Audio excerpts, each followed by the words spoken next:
오늘 우리에게 주는 하나님의 말씀은 신약 성경 갈라디아서 5장 1절 말씀입니다.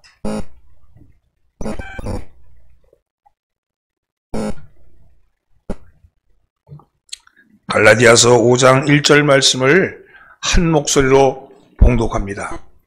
그리스도께서 우리를 자유롭게 하시려고 자유를 주셨으니 그러므로 굳건하게 서서 다시는 종의 몽해를 매지 말라. 아멘.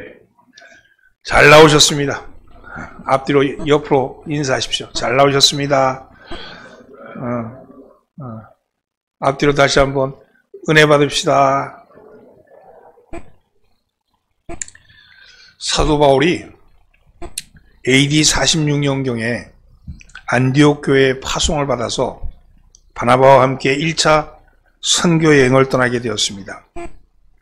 그가 바울의 거주지였던 구브론을 방문한 후에 배를 타고 터키, 지금의 터키 남부 지역으로 도착했습니다.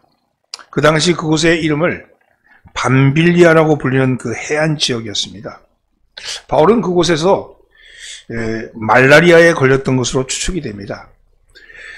바울은 병의 치료 겸 요양차 내륙 고산 지역을 지나서 비시디아 안디옥을 방문한 후에 인근 지역이었던 이고니움과 루스트라 그리고 더베 지역을 방문합니다. 그리고 그곳에서 선교 활동을 하지요. 이곳이 당시 지명으로는 갈라디아 지방의 남쪽 지역, 남갈라디아였습니다. 따라서 이 갈라디아라는 것은 한 도시의 이름이 아니라 광역 지역을 의미합니다. 이 지역, 이 갈라디아 지역에는 여러 교회들이 흩어져 있죠. 더베, 이고니온, 루스트라, 또 비시디아 안디옥 이런 것들이 다 갈라디아 지역에 있는 지명들입니다. 바울이 갈라디아 지역에서 복음을 전파한 후에 떠났죠. 그리고 얼마 지나지 않아서 바울이 떠난 후에 유대에서 온 신자들이 그곳에 도착했습니다. 그런데 그들은 유대에서 온 신자들, 그들은 바울이 전한 복음과는 다른 복음을 전하기 시작합니다. 바울이 전한 복음은 오직 그리스도, 오직 은혜, 오직 믿음, 이 은혜의 복음을 전했는데, 근데 유대에서 온 사람들, 이들을 유대주의자라고도 부르는데, 이들은 믿음과 함께 율법도 받아야 한다, 율법도 지켜야 한다, 이렇게 이야기하기 시작합니다. 믿음과 함께 율법도 지켜야 한다. 이러한 복음을 전하기 시작하자, 그리고 그 복음을 잘 그것을 받아들이게 하기 위해서 그들은 바울의 사도직에 대해서도 의문을 제기하기 시작합니다. 바울은 사도가 아니다. 바울은 예수님 당시에 바울은 예수님을 만난 적도 없고, 또 그 바울은 사울이라는 자로 예수님을 핍박했던 자다. 이렇게 이야기를 하면서 바울의 사도에 대한 권위에 도전을 한 것이죠. 바울은 갈라디아 교회에서 일어난 이러한 일들을 들었습니다. 그래서 그는 편지를 통해서 교인들의 변심에 대해서 엄한 말로 꾸짖으면서 자신이 전한 복음과 자신의 사도직에 대한 변호를 했습니다. 그것이 바로 갈라디아서입니다. 어떤 신학자는 로마서가 바울의 머리에서 나온 것이라면 갈라디아서는 바울의 가슴에서 나온 그런 것이라고 말합니다. 갈라디아서는 바울의 서신 중에 로마서와 더불어 주님의 복음을 분명하게 설명한 서신서입니다. 로마서가 복음을 차분하게 논리적으로 해설했다면 갈라디아서는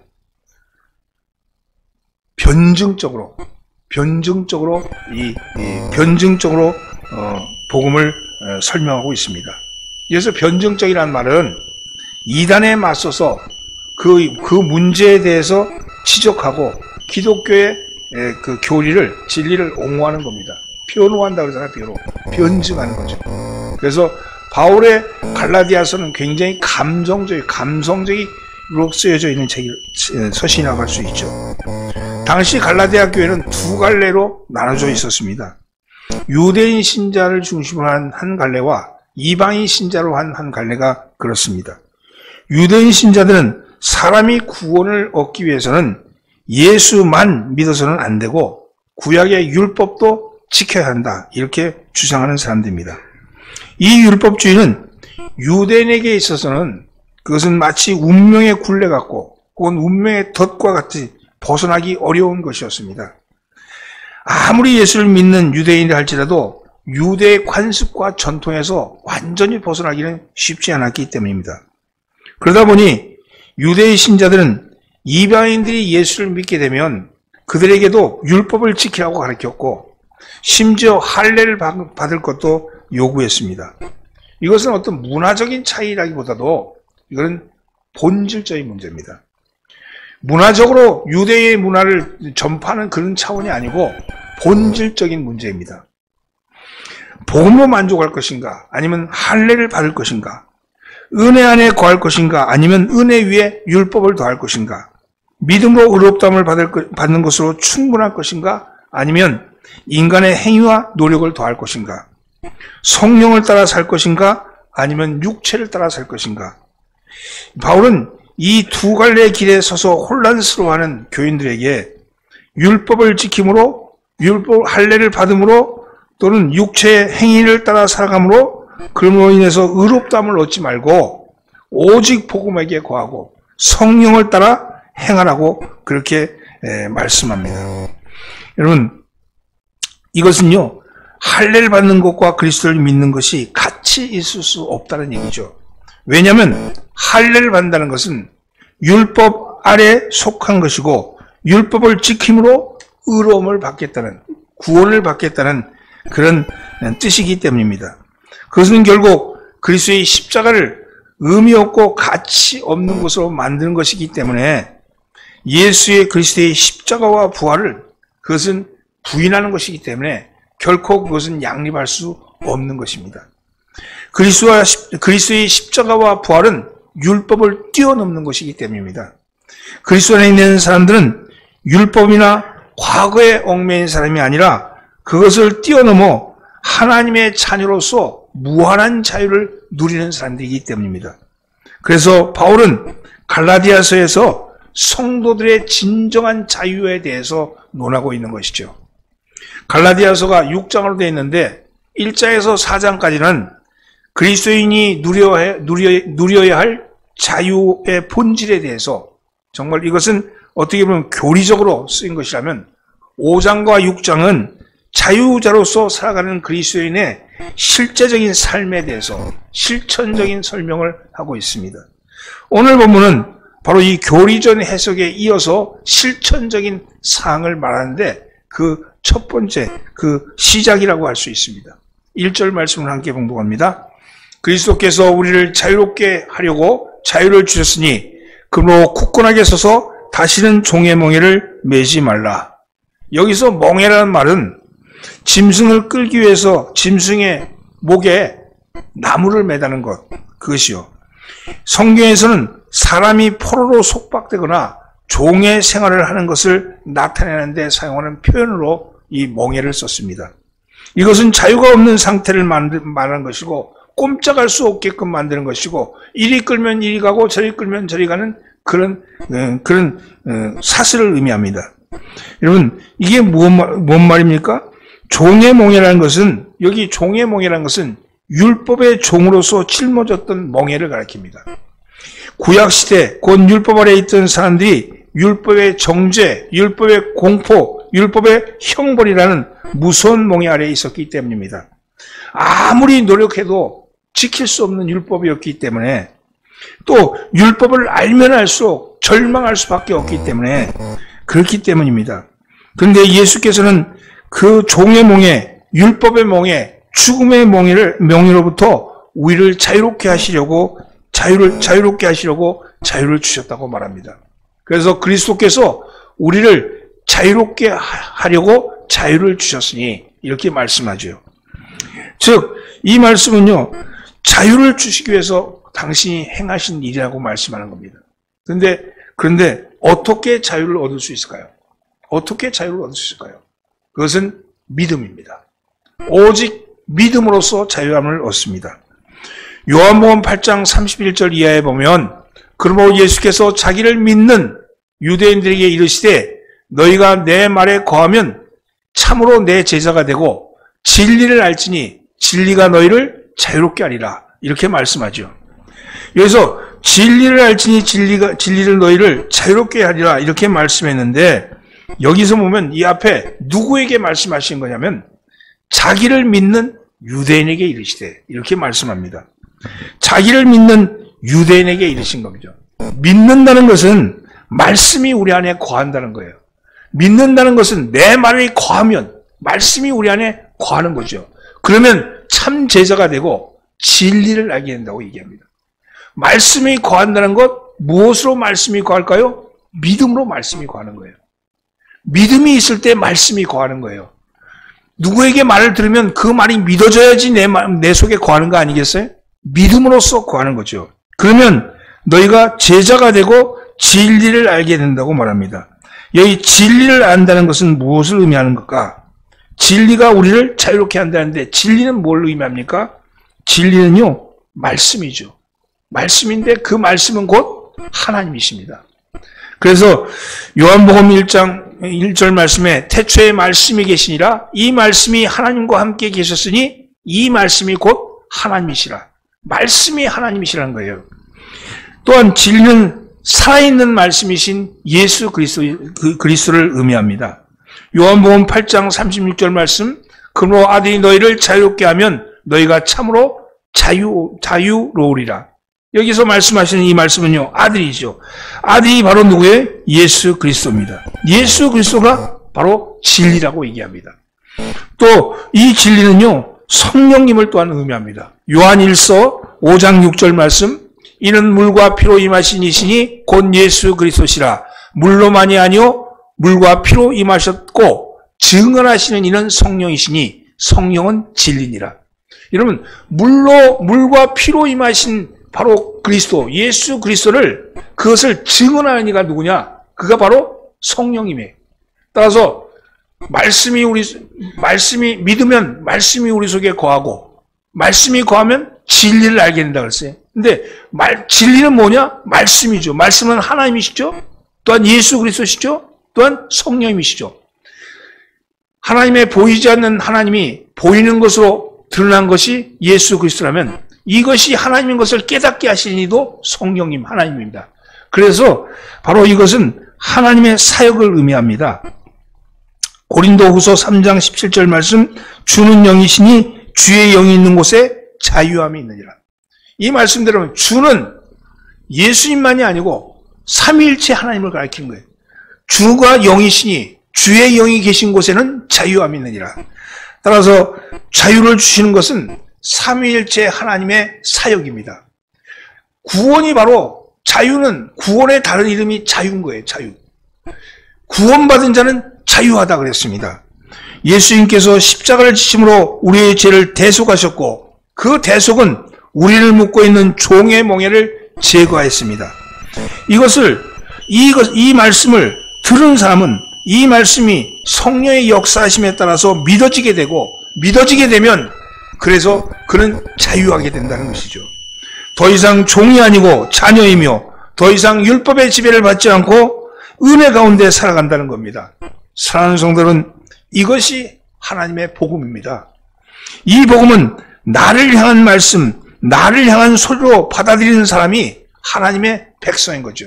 지난 시간에 복음이 하나님의 오명이라고 그랬잖아요. 하나님의 오명. 하나님의 오명을 받아들이는 사람이 하나님의 백성인 거예요. 하나님의 복음을 받아들이지 않는 사람은 하나님과 상관없는 사람이 되는 거죠. 따라서 하나님의 오명을 받아들이는 사람, 복음을 받아들이는 사람이 바로 하나님의 백성입니다. 자유는 구원의 다른 이름이며 구원받은 사람이며 구원받은 사람이 사는 모습인 겁니다. 구원받은 사람이 어떻게 사느냐? 영적인 자유를 누리면서 살아가야 한다고 그렇게 말씀하죠. 그렇다면 우리는 무엇으로부터 자유를 누리게 되는 것일까요? 첫째는요, 따라서 죄로부터의 자유입니다. 성경이 말씀하시는 자유는 죄로부터의 자유를 의미합니다. 로마서 8장 1절 이하에 이렇게 말씀합니다. 그러므로 이제 그리스도 예수 안에 있는 자에게는 결코 정죄함이 없나니 이는 그리스도 예수 안에 있는 생명의 성령의 법이 죄와 사망의 법에서 너를 해방하였습니다. 해방한다는 게 해방하면 자유하게 된다는 거 아니겠습니까? 그리스도 예수 안에 있는 자는 결코 정죄함이 없다 그랬어요. 왜 그렇습니까? 성령의 법, 생명의 법이 우리를 죄와 사망의 법에서 해방시켰기 때문이라는 거예요. 우리는 예수를 믿으면 이런 정죄함이 없다. 더 이상 죄를 정하는 것이 없다는 거예요. 죄를 정한 게 없다는 거예요. 그렇습니까, 정말? 그런데 우리는 예수를 믿으면서도 여전히 죄를 짓고 삽니다. 여기서 딜레마가 있는 거죠. 예수를 믿는 순간부터 완전히 죄를 끊은 사람은 그리 많지 않을 겁니다. 아니, 없을 겁니다. 우리는 여전히 죄를 지으면서 살아갑니다. 오죽하면 사도 바울 같은 위대한 사도도 로마서 8장 19절에서 내가 원하는 바 선은 행하지 아니하고 도리어 원치 아니하는 바 악을 행하는도다. 이렇게 그 스스로가 비명을 질러댑니다. 그리고 로마서 7장 24절에서는 오라 나는 곤고한 사람이로다. 이 사망의 몸에서 누가 나를 건져내랴. 이렇게 탄식하고 있습니다. 아니, 바울이 이렇게 괴로워한 것은 개종 초기에 한 것이 아니라 적어도 주 57년 고린도에서 로마서를 집필할 때 그 심정을 얘기하는 것 아니겠습니까? 여러분, 도대체 너희가 죄로부터 해방되고 죽음으로부터 해방됐다는데 여전히 죄에 우리는 죄를 짓고 있고 여전히 죽음에 두려워하고 있는 까닭은 무엇입니까? 왜 여전히 우리는 이런 자기 모순과 분열의 갈등을 겪습니까? 내가 죄로부터 자유로운 몸이 되었으면 더 이상 죄를 짓지 말아야 하는데 여전히 죄를 지으면서 살아가는 거죠. 이 사실에 대해서 우리는 회의하고 갈등합니다. 여러분은 그런 갈등이 없으십니까? 왜 이런 모순이 발생할까요? 왜 죄에서 자유했다는 사람들이 계속 죄를 밥 먹듯이 지으면서 살아가고 있을까요? 우리가 죄를 짓는 것은, 이렇게 죄를 짓는 것은 죄에서 완전히 해방되지 못해서 그런 것이 아니라 옛 삶의 관성, 옛 삶의 습성에서 벗어나지 못했기 때문이라고 바울은 말합니다. 우리는 더 이상 마귀의 하수인은 아니지만 전에 짓던 죄의 탄력 때문에 여전히 죄를 범한다는 것이죠. 죄버릇 남주지 못해서 그런다는 겁니다. 우리가 죄에 대해서 죽고 죄에 대해서 해방되었다는 것은 그것은 우리의 소속, 우리의 지위, 우리의 정체성이 달라졌다는 뜻이지 우리의 정서, 우리의 기호, 우리가 죄에 대한 욕구나 향수 혹은 미련이 해소되었다는 것은 아니라는 것이죠. 우리는 여전히 죄를 좋아한다는 겁니다. 상상할 수 없이 죄에 대한 친화력이 우리 속에 있다는 거예요. 여러분, 마치 애연가가 담배를 끊었습니다. 그런데 담배를 끊었는데 그럼 완전히 끊은 것일까요? 여러분, 끊은 것 같이 보이지만 완전히 끊은 것은 아닙니다. 여전히 몸에는 니코틴이 남아있어서 늘 피울 태세를 갖추고 있다는 거예요. 언제든지 물려주면 다시 피게 되어 있다는 거죠. 죄도 마찬가지입니다. 죄는 니코틴이나 마약보다 더 지독합니다. 끊었다고 끊어진 게 아닙니다. 이스라엘 백성들이 애굽에서 나와서 해방되었죠. 노예 생활에서 해방되었죠. 이제 더 이상 그네들은 노예가 아니고 자유인이 되었지 않습니까? 그런데도 그들은 끊임없이 애굽의 노예 생활을 그리워하며 사람들을 선동했습니다. 그때는 고기도 먹었는데, 그때는 부추와 마늘도 먹었는데, 그때가 좋았어. 그때로 돌아가자. 자꾸만 그렇게 욕구가 일어나는 겁니다. 여러분, 그것은 아직도 그들의 몸에 남아있는 잔재 때문에 생긴 일종의 금단 현상이지 죄의 종이 되어서 저지르는 것은 아니라는 거죠. 애굽에서는 이미 나왔잖아요. 자유환이 되었는데 여전히 습성이 남아있는 거, 종의 습성이. 그것이 남아있는 거죠. 죄와 사망의 법인 율법에서 해방되어 생명의 법인 성령의 법에 적용받기에 비록 죄를 짓는다 하지만 여기 뭐라고 되어 있냐면 정죄함이 없느니라. 정죄함이 없느니라. 여러분, 죄의 저주 아래 놓여있지 않다는 겁니다. 심판받지 않는다는 겁니다. 오해하지 마시기 바랍니다. 구원파라고. 여러분, 그 구원파 얘기가 아니에요. 여러분, 이건 복음입니다. 복음. 죄와 저주 아래에 있다는 것은 사망 권세 아래에 있다는 거예요. 사망 권세. 예수님은 히브리서 2장 14절에서 예수님은 죽음을 통해서 죽음의 세력을 잡는 자, 곧 마귀를 멸하셨다. 이렇게 말씀합니다.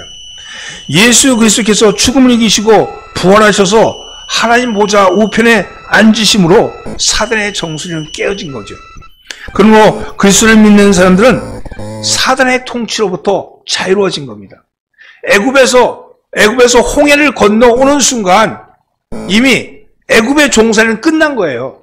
더 이상 애굽의 지배를 받지 않는 겁니다. 더 이상 사망과 죄의 권세, 죄와 사망의 권세에 지배를 받지 않는다는 거죠. 여러분, 예수를 믿는 사람들은 더 이상 죽음의 권세, 마귀의 권세에 영향력을 받지 않는다고 얘기합니다. 예수를 믿는 순간 우리는 영생을 살기 때문입니다. 사망은 끝난 거예요. 영생을 사는 거예요. 그래서 예수를 믿으면, 구원을 받으면 영생이 시작되었다고 말하는 거잖아요. 이것은요, 국적을 바꾸는 중요한 사건입니다. 마귀의 나라에서, 마귀가 지배하던 나라에서 하나님의 나라로 국적이 옮겨진 거예요. 더 이상 내가 마귀 나라의 지배를 받지 아니하고 마귀의 종살이 하지 아니하고 하나님 아래로 들어간 것을 의미합니다. 천국 시민권자가 된다는 사도 바울의 개념은 이런 국가적인 개념에서 나온 것이죠. 사단의 통치로부터 자유한 것이기 때문에 우리는 하나님의 나라의 백성이라고 이야기합니다. 이것은 예수 믿는 자에게 예정된 복입니다. 이것은 이 예수님에게 보장된 복입니다. 이 이상의 복은 없는 거죠. 우리가 마귀의 권세에서, 사망의 권세에서, 사단의 지배에서 하나님의 나라로, 하나님의 지배로 옮겨졌다는 거예요. 옮겨졌다는 거. 그것이 구원이죠.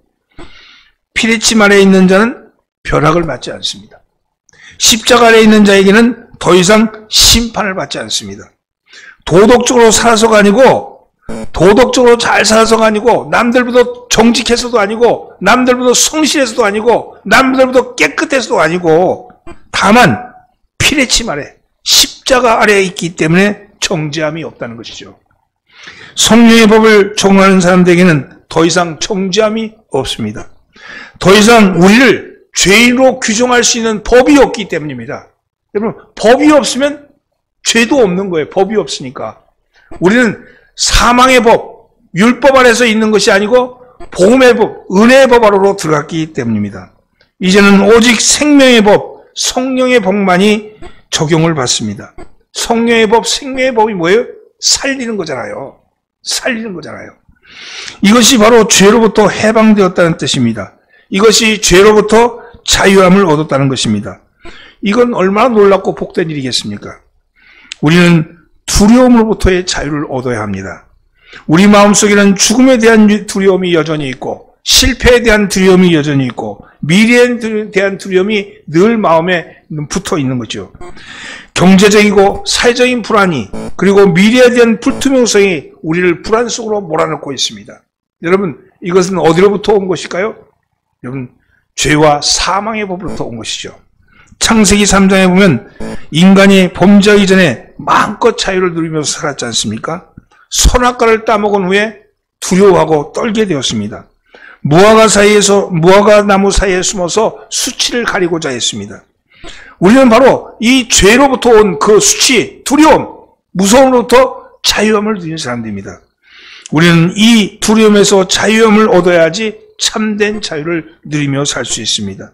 우리가 하나님의 말씀을 신뢰하고 순종할 때, 우리가 주님을 믿음으로 말씀이 내 속에 거하고, 말씀이 내 속에 거하면 진리를 알게 되고, 진리를 알게 되면 진리가 나를 자유롭게 하리라. 이렇게 말씀합니다.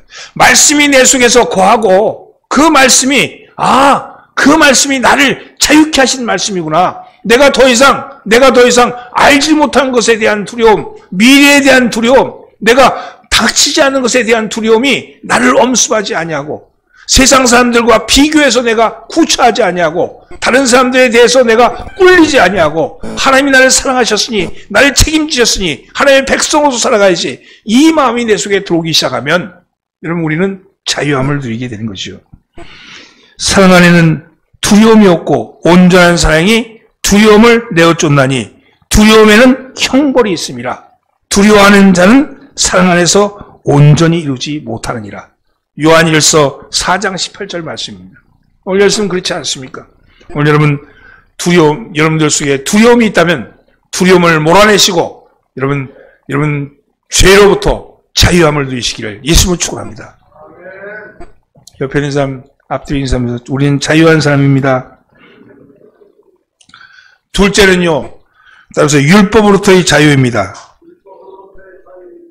바울은 로마서 7장 6절 말씀에서 이렇게 말씀합니다. 이제는 우리가 얽매였던 것에 대하여 죽었으므로 율법에서 벗어났으니 이러므로 우리가 영의 새로운 것으로 섬길 것이요 율법의 조문에 묵은 것으로 아니할지니라. 여러분 이렇게 말합니다. 죽었으므로 벗어났다는 거죠. 바울은 갈라디아서 2장 19절 말씀에서 내가 율법으로 말미암아 율법을 대하여 죽었나니 이는 하나님에 대하여 살려함이라. 율법에 대해서는 죽었고 하나님에 대해서는 살았다. 죽었고 살았다. 이렇게 말씀하잖아요. 그렇게 말씀합니다. 로마서 6장 14절에는 이는 너희가 법 아래 있지 아니하고 은혜 아래 있음이라. 죄가 너를 주장하지 못하리니 이는 너희가 법 아래 있지 아니하고 은혜 아래 있다. 이제 율법 아래 있지 아니하고 우리는 은혜 아래 있다. 이렇게 말씀합니다. 그리스도께서 율법의 요구를 이루심으로 우리는 자유케 된 것입니다. 은혜 아래 있게 된 것이죠. 법이 우리를 더 이상 정죄할 수 없게 된 것입니다. 그러므로 우리가 누리는 자유는 율법으로부터의 자유입니다. 우리는 갈라디아서 3장 13절 말씀에서 이것을 명확하게 말씀합니다.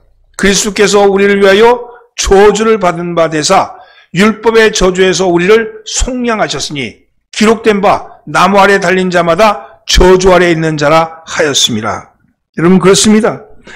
여러분 그리스도께서 우리를 위해서 저주를 받은 바 되었다. 우리 주님이 우리 때문에 저주를 받으셨다는 거예요. 율법의 저주로부터 우리를 속량시키기 위해서 당신이 우리를 대신해서 저주를 받았다는 거예요. 여러분 십자가는 뭡니까? 저주의 상징이죠. 율법으로 보면 저주의 상징이잖아요. 율법으로 보면 나무에 잘린 자마다 저주 아래 있는 자라 그랬으니 예수님은 십자가 위에서 돌아가시니 저주 아래 있는 자죠. 근데 은혜로 보면 십자가는 구원의 상징이죠. 율법으로 봤을 때는 저주의 상징이지만 은혜로 볼 때는 바로 구원의 상징 아니겠습니까?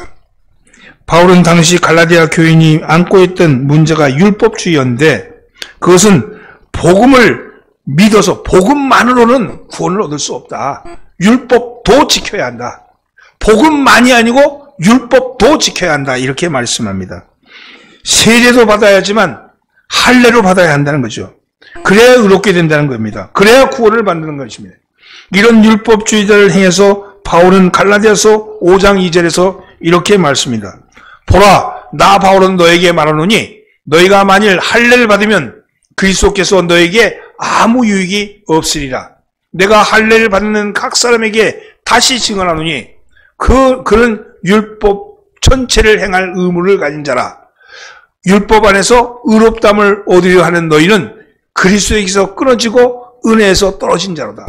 그 당시에도 이런 유대주의자들의 말을 듣고 세례를 이미 받은 사람인데도 불구하고 할례를 받으려고 들어가는 사람들이 있었다는 거 아니겠어요?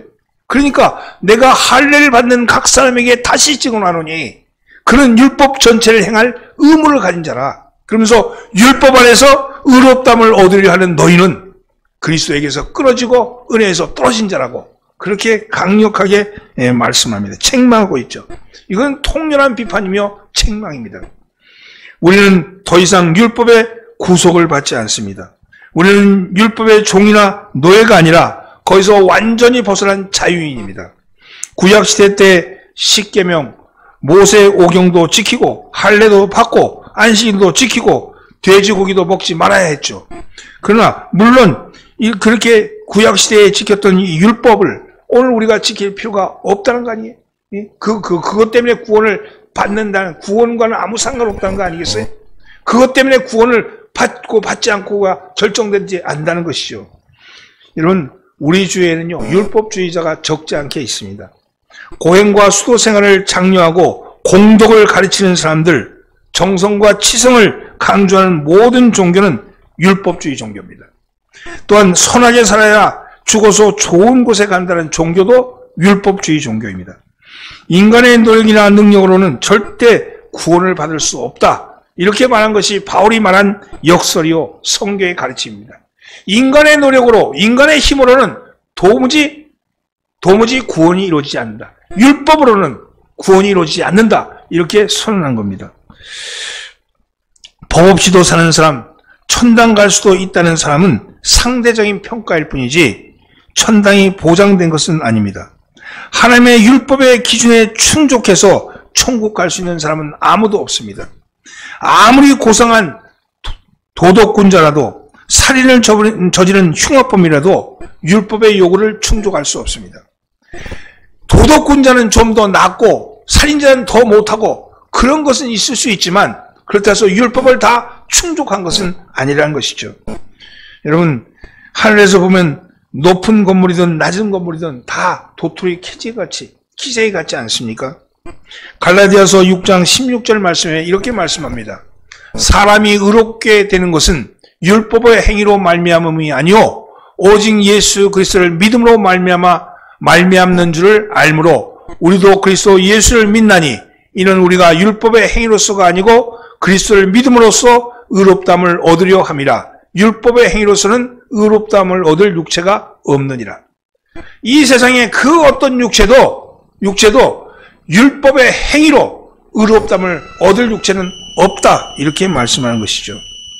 여러분, 그러면 세상에서 이보다 더 명쾌한 말씀이 어디 있겠습니까? 율법으로 의로워지고 구원을 얻을 사람은 이 세상에는 어디에도 없다는 겁니다. 우리의 눈에 제 아무리 성자랄지라도 하나님의 눈에는 택도 없는 것이죠. 그래서 율법이 아니라 믿음으로 구원을 얻는 길을 여셨다는 것이 그 메시지가 바로 복음의 핵심입니다. 오직 믿음으로 너희는 구원을 얻게 될 것이다. 이렇게 말씀하죠. 윤리가 아니라 믿음으로 구원받는 게 복음이고 율법이나 행위나 도덕이나 윤리로 의로워질 수는 없지만 믿음으로는 의로워질 수 있다라고 그렇게 말씀하는 것이 복음의 진수입니다. 우리는 어떻게 구원을 받느냐? 믿음으로 구원을 받는다는 거예요. 믿음으로. 믿음은 누가 주시냐? 그럼 성령님의 구원 행위라는 거예요. 성령님이 우리를 믿게 하시는 거죠. 근데 궁금한 게 있습니다. 그러면 우리는 율법이 아니라 오직 믿음으로 구원을 얻는다면 율법에서 해방된 자유이니까 더 이상 구약은 필요 없다. 이제 구약 성경 더 이상 필요 없다. 구약에 있는 율법 다 폐기해도 된다. 이렇게 생각하십니까? 십계명도 지킬 필요가 없고 그 어떤 것도 지킬 이유가 없다. 이렇게 말하는 거죠. 우리는 분명하게 율법에서는 해방된 자유인입니다.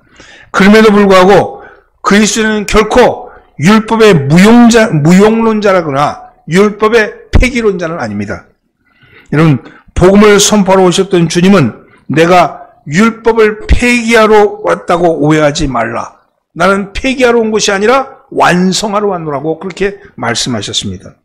천지가 없어지기까지는 율법의 1.1획도 없어지지 아니할 것이라고, 다 이루어질 것이라고 말씀하셨습니다. 여러분, 우리는 율법을 폐기할 수 없습니다.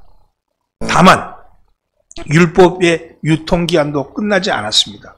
다만 율법의 용도가 달라졌을 뿐입니다. 율법의 용도가 달라진 것이죠. 구원을 받는 방편으로서의 율법은 끝난 거죠. 왜냐하면 구원을 얻는 방편으로서 율법은 그 일을 할 수 없으니까. 율법은 끊임없이 죄를 생각나게 하고 끊임없이 우리의 죄를 들추는 거니까. 율법은 죄를 들추는 거죠. 그걸로는 구원을 받을 수 없다는 거죠. 그거는 율법은 구원을 받을 수 없고 율법은 의로워질 수 없다는 거예요. 그러나 그 용도는 달라졌다는 거예요. 전에는 우리가 구원을 받기 위해서 율법을 지켰다면 이제는 거룩해지기 위해서 율법을 지켜야 한다고요. 여러분, 성화되기 위해서 주님의 성품을 닮아가기 위해서 우리는 여전히 율법을 지켜야 합니다. 십계명을 지켜야 하는 이유는 뭐냐? 우리는 그것은 성화된 삶을 살기 위해서 십계명을 지켜야 된다고 얘기합니다. 전에는 법이니까 무조건 율법을 지켜야 했다면 이제는 하나님의 구원의 은혜가 감사해서 자발적으로 율법을 지킴으로 우리의 삶이 더 거룩해지고 더 경건해진다는 겁니다. 이제는 율법을 지키지 않아도 구원을 얻는 하등 지장이 없습니다. 그러나 구원은 얻었지만 율법은 그 구원을 얻은 사람으로 하여금 성화된 삶으로 이끌어준다는 거예요. 여러분, 구원받은 것으로 끝난 게 아니잖아요. 우리의 삶이 그 거룩한 삶을 살아야 하는데 그 거룩한 삶의 표본을 어디서 보여주셨냐면 구약의 율법을 통해서 보여주신 거죠. 율법은 여기서 십계명을 의미해요. 십계명. 율법의 대표는 십계명을 의미하죠. 이것을 우리는 성화라고 부릅니다. 율법을 존중하고 지키면 그만큼 내 삶이 경건해지고 거룩해지고 아름다워지는 것입니다. 여러분, 그러므로 복음도 믿고 율법도 지켜야 구원을 얻는다는 율법주의는 틀렸지만 이제 율법이 필요 없다, 율법은 끝났다고 말하는 무용론이나 폐기론도 잘못된 것이죠. 우리는 이것을 지지하는 것이 아니고 율법으로부터 철저하게 자유화돼 율법을 지켜야 합니다. 여러분, 우리의 삶이 그래야 거룩한 삶으로 성화되어 나가기 때문입니다. 여러분, 이것이 우리가 왜 이렇게 잘 되지 않는가? 그것은요, 잡탕을 만들어놔서 그래요. 구원받는 것과 성화되는 것을 잡탕을 만들어 놓으니까. 그러니까 구원받았는데도 불구하고 내가 계속 죄를 범하고 있는 나의 모습을 보면서 나는 구원받지 못한 거 아닌가? 자꾸 회의론이 들어오고 그러면서 두려움이 들어오는 거예요. 여러분, 구원은요, 예수 그리스도를 믿음으로 이미 구원은 이루어졌고 우리는 성화의 삶을 살아가는 거예요. 그런데 여전히 죄의 관성이 남아있어서 여전히 우리가 버리지 못하는 관성 때문에, 여러분, 습성 때문에 그것이 남아있어 여전히 죄를 행해서 달려가고 있을 때, 그럴 때 율법의 말씀처럼 우리 그 말씀을 지키려고, 그 보여지는 그 말씀처럼 그걸 지키려고 노력하고 그걸 지키려고 애를 쓰고 그러면서 점점 거룩한 모습으로 성화되어 가는 것 아니겠습니까? 사랑하는 성도 여러분, 그리스도께서 우리를 구원하신 것은 자유를 주기 위함입니다. 이 자유는 그리스도께서 스스로 종의 몽에를 메심으로 우리를 죄로부터 구원하신 참 자유입니다. 주님은 우리를 죄의 권세, 그 사망으로부터 자유케 하셨습니다. 더 이상 사망으로부터 오는 실패, 저주, 두려움이 우리를 묶어둘 수 없습니다. 여러분, 이 죄로부터 오는 저주는요, 우리를 끊임없이 두렵게 하고 무섭게 하고 공포스럽게 하고 우리 스스로를 자꾸만 뒷목을 잡아채고 있죠. 우리 생각 속에 부정적인 생각이 가득하고 우리의 가는 길에 늘 쭈삣쭈삣하면서 당당함이 없죠. 이렇게 하고 있는 이 우리는요, 이것으로부터 우리는 이미 자유로워진 자예요. 오직 믿음으로, 오직 내가 그리스도의 말씀을 내 속에 담음으로, 말씀이 내 속에서 알게 되고 진리를 알게 하고 진리를 나로 하여금 자유롭게 함으로 내 삶을 끌어가는 거 힘이 되는 거 아니겠어요? 구원을 받은 우리는 자유한 자입니다. 더 이상 저주로부터 우리는 묶여있는 자가 아니죠.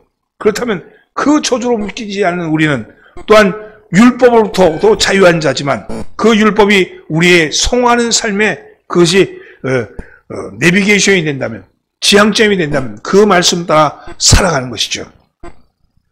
이 자유는 하나님의 은혜로우신 역사의 결과로 얻어진 것이 결코 인간의 노력이나 수고로 얻어진 것이 아니기 때문에 경쟁할 이유가 없습니다. 저 사람이 어떤가 저 사람이 어떤가 그럴 필요 없어요. 우리는 구원받은 백성이에요. 하나님의 백성은 동일하죠. 여러분, 누구 믿음이 큰가 작은가 그렇게 견주는 것은요, 여전히 예전에 가졌던 생각인 거예요. 여러분, 세상은요, 경쟁해야지 이겨먹는 게 세상의 원리라면 우리는 더불어 사는 것이 우리의 삶의 모습 아니겠습니까? 여러분, 우리를 붙들고 있는 두려움이나 우리를 붙들고 있는 시기와 질투와 미움이 있다면 여러분, 주님의 말씀 앞에 날마다 말씀 앞에 나를 내려놓고 성화된 삶을 살아감으로 여러분 자유함을 누리며 살아가시길 바랍니다. 더 이상 우리에게 저주는 없습니다. 더 이상 우리를 죽음에 몰아내는 것도 없습니다. 여러분이 지었던 모든 죄는 주께서 다 십자가 위에서 해결하셨습니다. 오직 우리는 우리의 삶을 거룩한 삶으로 이끌어갈 그럴 이유밖에는 없습니다. 그래서 굳건히 서서 주님이 주신 자유를 누리면서 살아가는 것이 우리의 삶이 되어야 할 겁니다.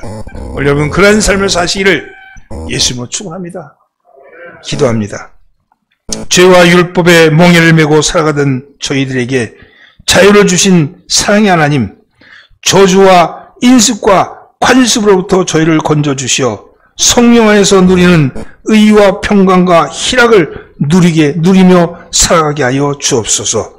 이제 저희로 다툼과 미움과 반목으로부터 벗어나 서로가 서로를 사랑하게 하여 주옵시고 서로에게 격려할 수 있는 저희들 되게 하여 주옵소서. 주님 안에 굳건히 서서 더 이상 죄와 저주의 멍에를 매지 않게 하시고 오직 진리만을 붙들며 흔들리지 않으며 믿음의 길을 당당하게 걸어가게 하여 주옵소서. 우리를 구원하신 예수 그리스도를 받들어 기도합니다. 아멘.